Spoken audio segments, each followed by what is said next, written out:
When I was 5 or 6 years old, I experienced a devastating cyclone at my grandparents' house in a coastal district of West Bengal.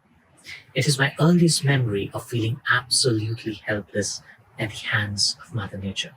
We sat terrified and tightly held one another by a little temple in our grandparents' house. And my mother, she blew conch shells to calm down the restless storm. To believers, this ancient Eastern Indian superstition really works to keep the sea away from consuming our homes. Yet, no matter how many conch shells or how many mothers and grandmothers came out to blow their conch shells, the storm seemed unstoppable. Initially, the storm did seem like someone else's problem, not mine. I was playing outside. But then nature's fury, like they always do, came slowly at first, and then it unleashed an infinite force all at once. The storm was beating down our house, the lights flickered once or twice, and then there was total darkness.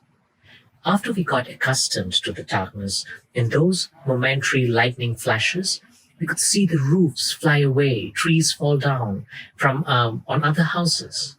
The next morning was bright and shiny and calm, and no remembrance of the evening past. It looked nice, unless you looked around. You looked at the streets. The roads were devoid of cars, and they were scattered with massacred trees, broken cars, glass, debris, trash blown from far away places. I eavesdropped and I learned that several people around us, our neighbors, some with less stable houses, had lost their roofs or their kitchens and all their food supplies or had their bicycles thrown away. I remember a bench being set up where people served food to the other members of the community, those who were affected. I remember realizing that in the gravest moments of crisis, it is the ordinary, injured people around you, the neighbors, come together to help one another in pain.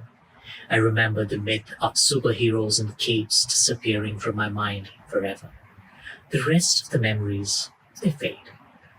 20 years later, I have realized that the evil storm wasn't something that I had experienced alone. For many millions of people across the world, such storms are a reality that repeats monthly. Such storms affect way more people now as our population has grown. And worse, such events are becoming frequent and stronger. The climate change models predict that this problem to get even worse. When I was doing my PhD for the first time, I could think like a scholar and a victim at the same time. In an unexplainable stroke of insight or a spark of impulse, that's how I describe the moment I found my life's passion. I decided to commit myself to solving this problem. Somehow. I didn't know what I would do, but I decided to do something about it anyway. Now, growing up, I had begun to realize that we need more than blowing conch shells to manage the havoc caused by the menacing weather patterns and seas encroaching our lands and consuming our homes. And since having no electricity bothers everyone the most, that is, if your house roof is not blown away, it occurred to me that we need to predict power outages ahead of time and let people know about it. That way they can prepare better. I thought I needed to invent a modern day concept, something that is easily accessible, widely available, and everyone can use it to ward off natural disasters.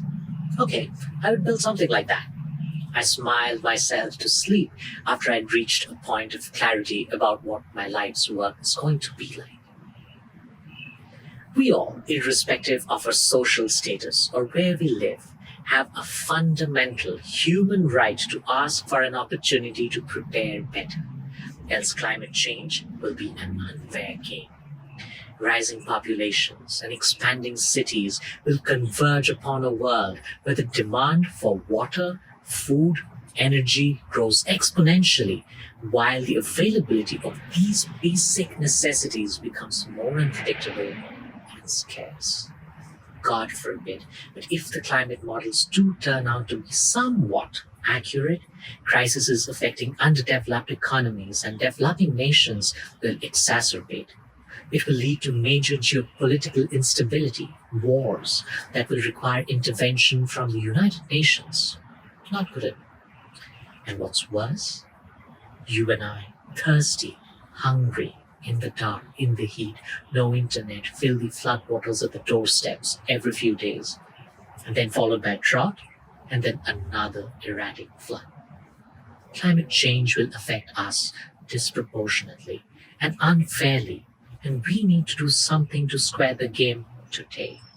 Let's look at some of the nations who are contributing the most towards climate change. According to a report the International Energy Association published in August 2020, the Western economies, countries like the United States, produces 50 metric tons of carbon dioxide per capita. Compare that to 1.7 metric tons produced by India and half a metric ton produced by Ghana per capita. And now, when I look at a projection of the world's most affected economies in 2050, affected by climate change related disasters, India and Ghana are clearly in the red. But today's worst offenders, they are not doing as bad. Now, should we get angry at this disparity? No, there's no point in being angry. Instead, let us feel energized to act, to think the ways that citizens of the developing countries and the developed countries can come together to avoid a colossal catastrophe. We need to do something together today. And fortunately for us, the money and resources invested in research and development of artificial intelligence in the developed economies of the West, the rise of cheap commercial high-power computing that is so common in Western Europe or United States, North America, is a gift and an opportunity for the rest of the world that all of us can leverage to meet the emerging challenges related to climate. Using artificial intelligence, it is now possible to predict the future weather conditions in land and sea, visualize hurricanes and wildfires weeks before they come. In my work, I work on projects that are funded by governments or private companies. They want to know what mess follows the madness, or they are curious about how much money they should have to put aside to deal with the crisis. That's it. But as I work more on this problem, I feel something is missing. I feel disturbed and increasingly agitated. I wish to peel the skin off the numbers. I want to know the true human cost of these catastrophes, what pain underlies the projected statistics. I want to know what dreams get broken or what houses built per poor man's savings disappear at the end of the storm. Now, in my search, of course, I haven't found the answer to such a deep question, but subconsciously, I'm always seeking it. Now, one day, as I was taking a walk, an epiphany sort shined into existence. In my pocket, my smartphone got a notification. It was a text message from a friend who lived on the other side of the country where power outages are a lot more prevalent. Now that day, my friend had sent me an irrelevant photograph of a tree nearly touching the power lines near his house. Now, as I took a look at that photo, I could see the root cause of all those power outages that affect him. The tree hitting the power line, and no one does anything about it. Why? Because no one knows my friend's personal problem or what trees grow in his neighborhood. The electric utility companies do their tree trimming thing once every 7-8 years. That photograph inspired me to build a little tool based on all that artificial intelligence magic that is now becoming very prevalent on social media apps on our smartphones to come up with an algorithm that would simulate how close the friend's tree will get to hitting the power line when a 50-kilometer-per-hour gust of wind strikes it. It's like a video game or like a flight simulator, but for natural disasters. Now, it makes me awestruck at the power of that attention-craving, addictive thing we often have in our pockets, our palms, or under the pillow. That smartphone I'm talking about. I experienced from that casual, randomly clicked photograph of a tree that we can predict significant events like power outages not once, but several times over, customized to one single obscure person on Earth. If he had a sick grandma at home who needed some electrically operated machinery for her health or survival, that would have been a very important piece of information for him. I had found the modern day conch shell to ward off the ill effects of the storms. It was the eureka moment in my life. The epiphany that had chimed into existence in my pocket was that our smartphones can be a very personal portal to the friendly, magical powers of AI. And the power of AI can be a very rich resource in fighting how the negative consequences of man-made climate change affects each one of us personally. Now today, governments and corporations worldwide are actively engaged in fighting against climate change. However, no matter how well-intentioned an organization or a government can be, systematically they think in averages. They have generalized data collection mechanisms like a census or mass surveys or satellite imagery that covers hectares of land at a single shot. As a result, their solutions are, at best fit lines, a line that touches no point but somehow summarily represents the whole spread. In other words, no matter how well a government performs in preparing us for climate change, we will suffer, each of us in our own ways to varying degrees, due to climate change. Is there any other way to reduce our probable personal suffering in the not so distant future? I always wonder. Turns out, yes, we can reduce our personal suffering if all of us just get the right amount of time and the right amount of information that is needed to help us prepare for an extreme event. And to help the artificial intelligence to do that level of personalization, we need to feed the algorithms starting today about our surroundings, tell it what we see around us, what are our deepest threats, and what totally disrupts us. We need to be friends with the algorithms and the artificial intelligence. And then this intelligence can help us streamline and narrow the focus of broad, top-down, intellectually written government policies to something that you and I can use to get out of harm's way. Or it can be used as some kind of an advisory for farmers who can use these predictions to choose better crops that are more climate smart or more drought resistant. We can tell this information to a doctor that they might lose power for a very important operation. Artificial intelligence is not about robots getting brains and then wanting to do our 9 to 5 jobs. AI is an extension of our human intelligence. Think of it like a pencil extending the powers of our fingers. And it works very, very well as a knowledge gap filler. Starting from checking through our rough spelling mistakes, to composing nice photographs on a social media, to trading our stock folios, or detecting a strange spot on a chest x-ray. AI does things that humans could have done only if they had more time and more resources. As our climate changes, a vast majority of our nearly 8 billion population, most of them very, very impoverished, have no time or resources left. This means this is where AI can step in. Fill in the knowledge gaps, fill in the wealth gaps, fill in the need of that environmental justice.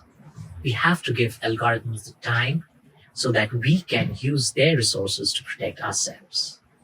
We cannot wait to be included in the analytics. We have to make our way in. How can we do that?